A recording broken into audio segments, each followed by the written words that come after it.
Le dossier du jour. Isabelle Rupin. 451 millions, c'est le budget que la région Pays de la Loire consacre au transport et à la mobilité. Cela représente près de 90 000 voyages par jour, hors transport scolaire. Et cela méritait bien donc que l'on s'intéresse à l'organisation de ces transports. Et on va le faire avec Roch Brancourt, vice-président à la région, en charge des infrastructures, des transports et de la mobilité durable. Roch Brancourt, bonjour. Bonjour. 451 millions, cela représente quel pourcentage en fait du budget global de la région ? Ça représente à peu près un peu plus d'un tiers du budget de la région. Et c'est le principal budget avec la gestion des lycées au sein de la région, puisque c'est une des principales compétences aussi de la région des Pays de la Loire. Il n'y a pas de baisse de dotation prévue là ? On a fait quelques économies quand même, mais en pourcentage un peu moins que sur d'autres politiques. Néanmoins, on cherche aussi à faire quelques économies, mais sans diminuer l'offre de transport au bénéfice des habitants.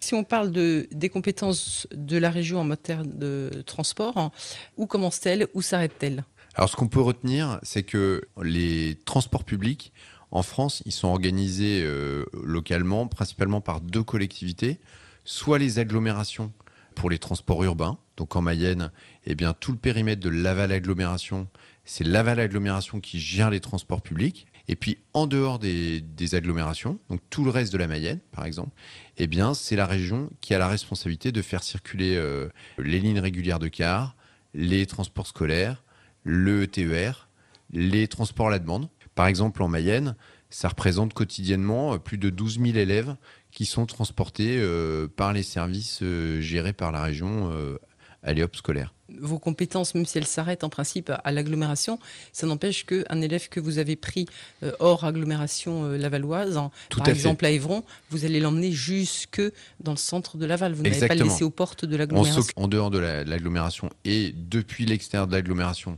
jusqu'au cœur de l'agglomération, on a la responsabilité de transporter les gens. On a parlé des scolaires. Il y a beaucoup de déplacements professionnels aussi journaliers. Oui, alors pour vos déplacements quotidiens, domicile-travail, vous pouvez utiliser les cars Alléop. En Mayenne, il y a 18 lignes Alléop, dont 5 qui sont des lignes express, c'est-à-dire avec des temps de parcours vraiment très intéressants. Il y a entre 1 et 10 allers-retours par jour, ça dépend des lignes. Vous êtes en charge aussi de Roch Brancourt de la mobilité durable. Les cars, vous essayez de les rendre le plus vertueux possible et le plus décarboné possible ? Absolument. On a d'abord, ce qu'il faut savoir, c'est que progressivement, les motorisations diesel sont de moins en moins émettrices de CO2. Ça, c'est la première chose. Donc les cars, chaque changement de car, il y a des cars diesel qui sont moins polluants.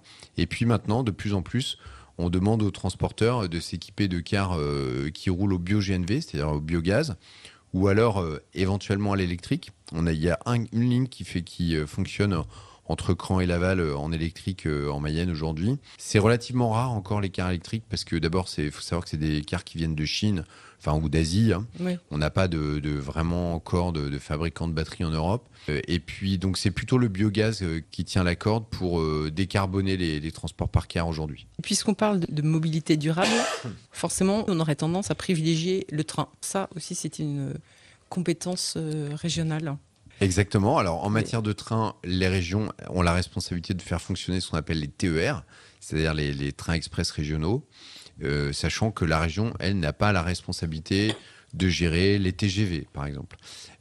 Mais pour ce qui est des TER, on a en Mayenne une ligne qui circule entre d'est en ouest, en quelque sorte, qui permet de relier Le Mans vers l'est et Rennes vers l'ouest. Et cette ligne, elle permet de desservir pas mal de gares en Mayenne. Donc on a toute une stratégie qui vise à augmenter le nombre de circulations de trains partout dans la région pour qu'il y ait de plus en plus de possibilités pour les gens de prendre le train plutôt que leur voiture, si c'est possible, puisqu'on n'a pas non plus des lignes de train qui vont partout. Voilà. Mais là où on a des lignes de train, on essaye d'augmenter le nombre de trains en circulation pour que ça soit de plus en plus intéressant de prendre le train. Chaque année, on essaye d'augmenter le nombre d'allers-retours ou d'arrêts dans les gares. Et notre objectif, c'est qu'à terme, on puisse avoir au moins un train par heure dans les deux sens de circulation, dans toutes les gares du réseau TER.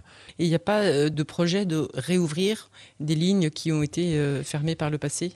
Alors c'est quelque chose qui est toujours beaucoup souhaité par certains, Ouais.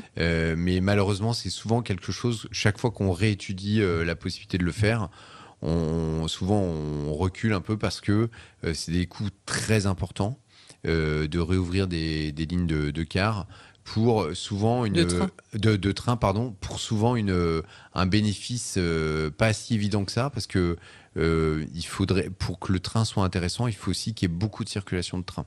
Et souvent, on se rend compte que c'est difficile à mettre en œuvre.